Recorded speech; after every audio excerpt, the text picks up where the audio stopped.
পশ্চিমবঙ্গের উত্তর পূর্বে অবস্থিত একটা ছোট্ট গ্রাম, যা হিমালয়ের পাদদেশে অবস্থিত। সেখানে যেদিকেই তাকাবেন সবুজ পাহাড় দেখতে পাবেন। পাইন গাছের জঙ্গলের মধ্যে কোথাও একগুচ্ছ আলোর ঝলক দেখতে পাবেন। এই গ্রামের কেন্দ্রে রয়েছে মানুষের তৈরি একটি কৃত্রিম হ্রদ, যার জলে কাঞ্চনজঙ্ঘার প্রতিচ্ছবি ফুটে ওঠে। হ্রদের উপরে থাকা ৮০ ফুট লম্বা ব্রিজের উপরে উঠলে শুনতে পাবেন দূরে বৌদ্ধ মন্দিরের পুজোর শব্দ। এখান থেকেই দার্জিলিং ও কালিম্পং দেখা যায়। এই গ্রাম হলো মিরিক, যা দার্জিলিং জেলার অন্তর্গত।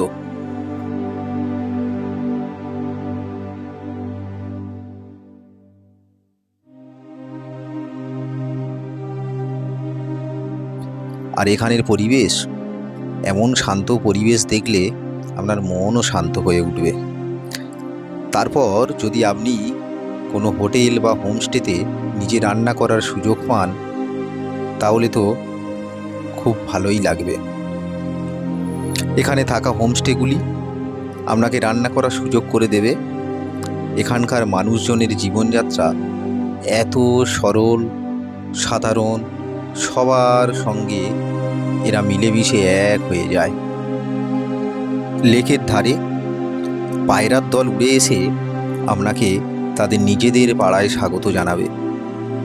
লেকের পাশের গার্ডেন থেকে মানুষ ছুটে এসে আপনাকে নিয়ে যাবে তাদের বাগানের সৌন্দর্য দেখানোর জন্য।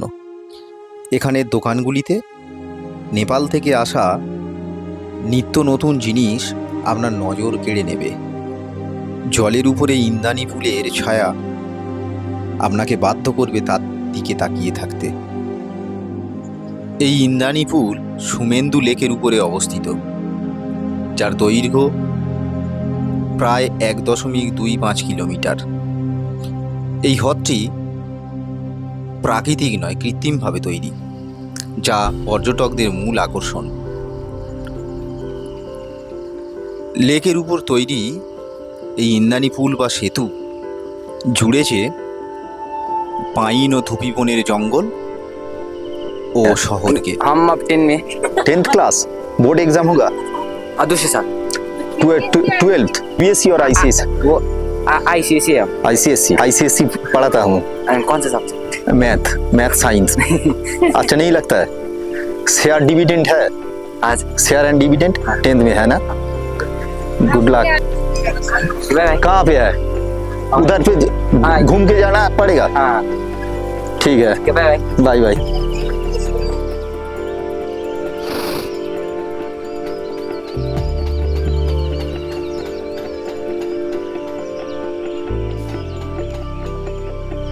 একটা সময় মিরিক ছিল মূলত একটি বিশাল ঘাসের মাঠ।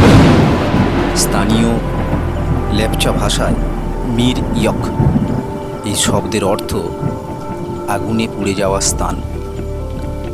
ব্রিটিশ আমলে এবং তার পরবর্তী সময়ে এই জায়গাটি স্থানীয় পশুপালকরা গরু এবং ভেড়া চড়াতো।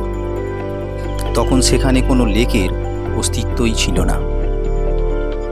তবে 1970-এর দশকের মাঝামাঝি সময়ে পশ্চিমবঙ্গ সরকার মিরিককে একটি পর্যটন কেন্দ্র হিসেবে গড়ে তোলার পরিকল্পনা গ্রহণ করে।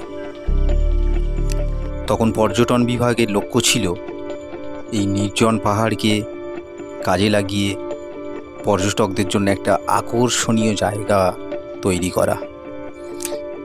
এই পরিকল্পনার জন্যই তখন একটি কৃত্রিম লেক খনন শুরু করে। 1974 সাল নাগাদ লেক তৈরির কাজ শুরু হয়। বর্তমানে যেখানে এই লেকটি অবস্থিত, সেখানে একসময় একটা বিশাল জলাভূমি, যা নিচু জমি ছিল, সেই জমিকে খুঁড়ে তার চারপাশ বাঁধ দিয়ে মিরিকের এই আসল সৌন্দর্য লুকিয়ে আছে। জলাশয়, এখানকার বা লেক ধীর গতির জীবনে। এখানের মানুষ অত্যন্ত সহজ সরল এবং অতিথিপরায়ণ।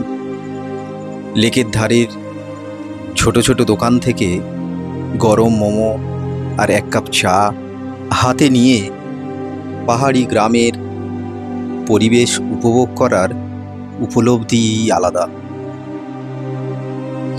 মিরিক লেকের কোলাহল থেকে একটু উপরে উঠলেই পাহাড়ি কুয়াশার বুক চিরে জেগে ওঠে এক সোনালি চূড়া। এটি শান্তি, ধ্যান এবং আধ্যাত্মিক চেতনার এক পবিত্র ঠিকানা, যা সাধারণ মানুষের কাছে বোকার মনাস্ট্রি নামেই পরিচিত। 1980-র দশকে বোকর রিনপোচে এই মঠটি প্রতিষ্ঠা করেন। এটি মূলত তিব্বতী বৌদ্ধ ধর্মের বংশধারার একটি প্রধান শিক্ষা কেন্দ্র।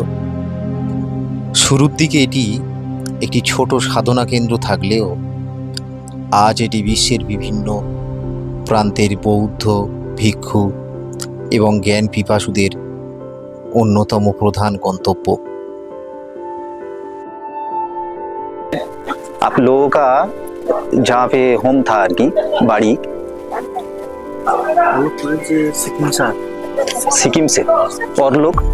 वो लोग अरुणाचल भूटान से भी है, नेपाल से भी।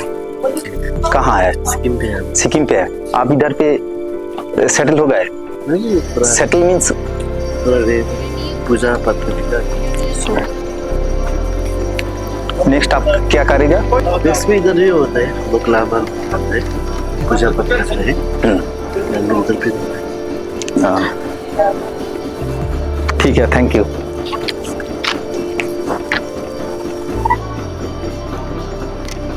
শহরের ব্যস্ততা যখন ক্লান্তি ধরায়, তখন মন চায় কোনো এক নির্জন পাহাড়ি পথের বাঁকে হারিয়ে যেতে। শিলিগুড়ি থেকে পাহাড়ের রানী দার্জিলিং যাওয়ার পথে তেমনই এক মায়াবী রাস্তা হলো মিরিক রোড। কার্সিয়াং বা রোমান্টিক রোডের এই দীর্ঘ পথ যেন কোনো শিল্পীর আঁকা জলছবি। দুই পাশে সবুজ চায়ের বাগান আর মাঝে সর্পিল পিচ ঢালা রাস্তা। এ যেন এক অন্য জগৎ। শিলিগুড়ি পার করে যখন গাড়ি পাহাড়ের চড়াই ভাঙতে শুরু করে, বাতাসের আমেজ বদলে যায় মুহূর্তেই। রাস্তার এক পাশে গভীর খাদ আর অন্য পাশে মাথা উঁচু করে দাঁড়িয়ে আছে পাইন এবং ধুপির গাছ। এই রাস্তার বিশেষত্ব হলো এর নীরবতা। মিরিকের পথে সবচেয়ে বড় আকর্ষণ হলো দিগন্ত বিস্তৃত চা বাগান। পাহাড়ের ধাপে ধাপে সাজানো এই সবুজ চায়ের বাগান চোখে এক বিশেষ প্রশান্তি এনে দেয়।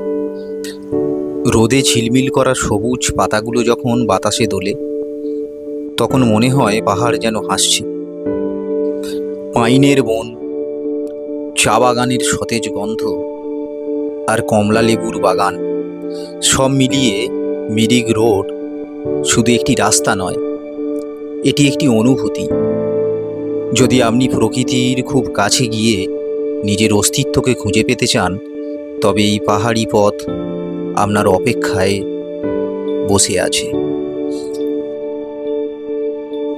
মিরিকের এই সৌন্দর্য যেন আমাদের মনে করিয়ে দেয় গন্তব্যের চেয়ে যাত্রাপথ অনেক অনেক বেশি সুন্দর হয়।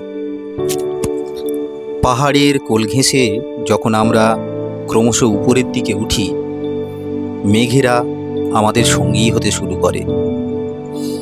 মিরিক শহরের কোলাহল ছাড়িয়ে অনেকটা উঁচুতে, যেখানে আকাশ আর পাহাড় একই বিন্দুতে এসে মিশেছে, সেখানেই অবস্থিত মিরিক হেলিপ্যাড। সমুদ্রপৃষ্ঠ থেকে প্রায় 5000 ফুটেরও বেশি উচ্চতায় এটি এমন এক জায়গা যেখান থেকে পুরো পৃথিবীকে এক নতুন নজরে দেখা যায়।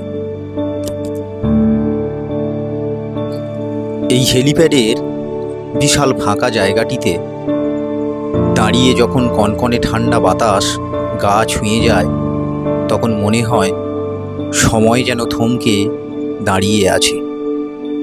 পর্যটকদের এখানে ভিড় থাকলেও এক অদ্ভুত একাকিত্বের অনুভূতি দেয়। এই হেলিপ্যাডটি ভিআইপি ব্যক্তিদের জন্য করা হলেও বছরের বেশিরভাগ সময়ই এটা বন্ধ থাকে। তাই পর্যটকদের ক্ষেত্রে এটি একটি বিশেষ দর্শনীয় স্থান। এছাড়াও যারা ফটোগ্রাফি করতে বিশেষ ভালোবাসো, তাদের জন্য মিরিক হেলিপ্যাড যেন এক স্বর্গ।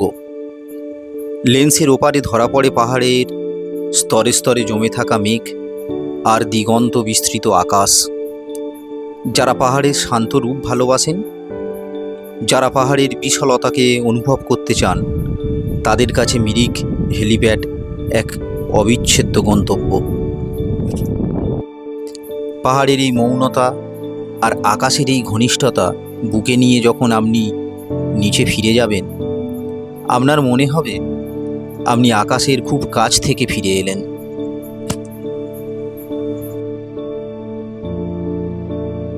এখানেই শেষ হলো আমাদের মিরিক পর্ব।